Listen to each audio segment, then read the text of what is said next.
Hey, what's going on, everybody? Welcome back to the channel. In this video, we're looking at the NBA slate for Tuesday, December the 6th. We only have a 3-game slate today, starting at 7:30. Did not have a video out yesterday for NBA, but I posted the core on Twitter. And, later in the day, once we got all the news, pretty clear to target some Grizzlies, some Pacers. So Nembhard was in there, Tyus Jones. With all the value, easy to get up to superstars like Giannis. So hopefully you guys had a good night. So if there's ever not a video, or definitely with NBA slates with all these injuries, I always post the new core there on Twitter. So it's at the DFS process. Check it out. And let's keep it going today. As always, if you enjoy the videos, appreciate the like button. Subscribe if you haven't already. Not too much to talk about right now in this 3-gamer. We have a couple of questionable tags. Most importantly, like Jared Allen, because like Davis and LeBron, expecting them to play. But Jared Allen would be important. He's at a good price tag if he is in.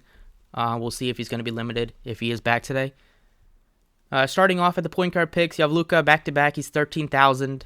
They kind of had a great game last night. Only played 29 minutes. They demolished the Suns. So he continues to kind of own Devin Booker. I know those two guys have a history back and forth. But I'm not too interested in him today. It's in Denver, tough spot to go to, especially on a second end of a back-to-back. And the price tag is one of the highest it's been all year. Other guy I'm looking at is Donovan Mitchell. He's only 87. Still a high price tag, but this guy was, mid 9Ks about like 10 days ago. Getting a decent price tag. It's a good matchup against the Lakers. Lakers have actually played well recently, and it's resulted in a lot more competitive games and a lot more fantasy goodness in their games because they're allowing teams to score at a high clip and themselves are scoring well. So in what should be a higher scoring game, I'm going with Donovan Mitchell. There's not a ton of guys that I'm looking at. There's not any other pay up that looks good. At point guard, I'd rather pay up for Mitchell than go to Garland for 500 less. 7K range, you have Hero, Murray, Lowry, or just Hero and Murray. I probably like Murray the most, but he's priced where he should be. 6K range, I do like Westbrook a bit as a value, so maybe I'll go to Westbrook at point guard and put in Donovan Mitchell at shooting guard. Westbrook's actually played well. Can't really say anything bad about him. The assists have been there. He's not taken as many terrible shots as he was when he was starting. So 8 and 11 shots. Been much more open to getting his teammates involved with those 26 combined assists the last couple of games. And last game he did have a lot of turnovers with 6. But when he is on in the game as a 6th man, he will get a lot more ball handling duties. Got to clean up the free throws a bit. Been struggling with that recently. 9 of 20, 4 of 19 from 3. But at least he's getting the rebounds and getting his teammates involved. So for fantasy, now he looks like a good option at 65. Also could look to Dinwiddie if you wanted to at 64. And then value-wise, I like Schroeder just because he's playing a lot of minutes. 29, 30, 30, 31. Not going to get not going to get a huge likelihood of putting up like 30, 35 fantasy points every night, but the minutes will make him a pretty safe option, for at least in the 20s fantasy, and occasionally he could give you a good game in the 30s. Over at shooting guard, like Mitchell the best. I'm not looking to pay up 72 for Tyler Hero with Butler there and Bam and everybody healthy now.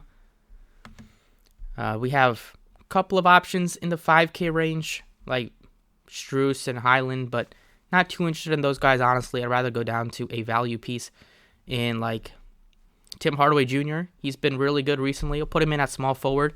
Price tag on DK is really cheap. He's been really shooting well since he's kind of been moved into the starting lineup. And as you see, his last 3, or he's made at least 5 3-pointers in 4 straight games. And a couple of those games he's played over 30 minutes and given you over 44 fantasy points. Matchup against Denver is not the easiest, but price tag is great. Honestly, he's looking like one of my favorite value picks on the day today when you have him similarly priced to like Chetty Osman and like Finney Smith and guys that don't give you a ton of upside. You get a guy at Hardaway that gives you a bunch of upside there. And like LeVert also if Allen is back, he's already been seeing less minutes, but he looks okay as a value, I'd say, right now at 46. Same thing with Lonnie Walker, just because he'll get the minutes. Over at power forward, Butler, if you wanted to pay up for him against Detroit, you could. I'd probably look to a cheaper option like Aaron Gordon. He's 59. They're still without Michael Porter Jr., so he's benefited a little bit more. Nothing crazy. He's had one great game with over 50 fantasy points recently, but he's pretty consistent. Made 7 field goals 3 straight games.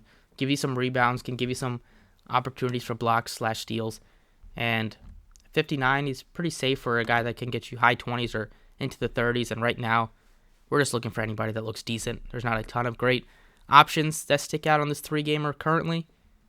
And then last but not least, at center, I'm looking to pay up for Jokic today.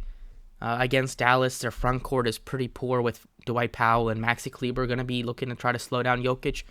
I think he'll have his way. It's at home, where Jokic has done better this year, averaging 4 more fantasy points at home. And I know people might go to Davis instead for 200 less, which I can't really fault you the way Davis has looked. He's looking like he's back on the Pelicans. But I'm going with Jokic, the guy that I've trusted and has not really let me down much ever over the last few years. So that's what I got currently on DraftKings. Let's jump to FanDuel. So on FanDuel, it's pretty much similar with the guys I have in here. At point guard, Donovan Mitchell. I don't have Westbrook in here because he's 7K, so he's much more expensive, and you lose an extra half a point for turnovers, and he can give you a lot of those at times. So I like Mitchell for 1,800 more, and then probably like Jamal Murray more than Westbrook on FanDuel at least.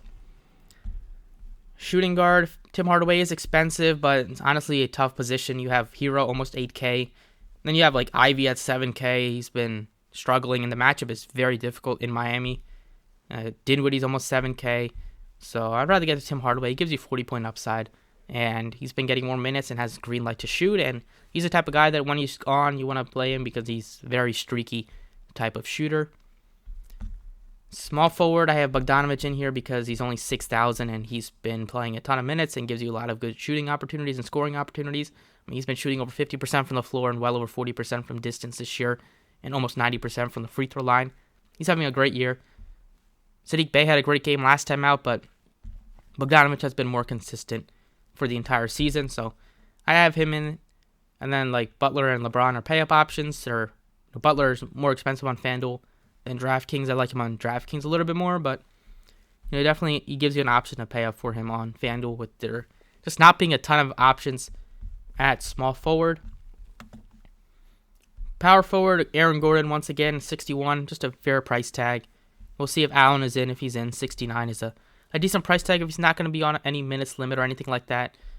And then Anthony Davis is 12-3. Very expensive. I'd probably go down to LeBron instead.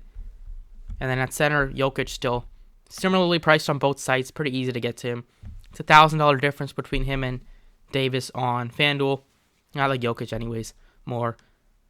And if Allen continues to be out, then you can continue to look to Evan Mobley. He's been great, getting more minutes at center and getting a lot more rebounding opportunities. And that's pretty much it.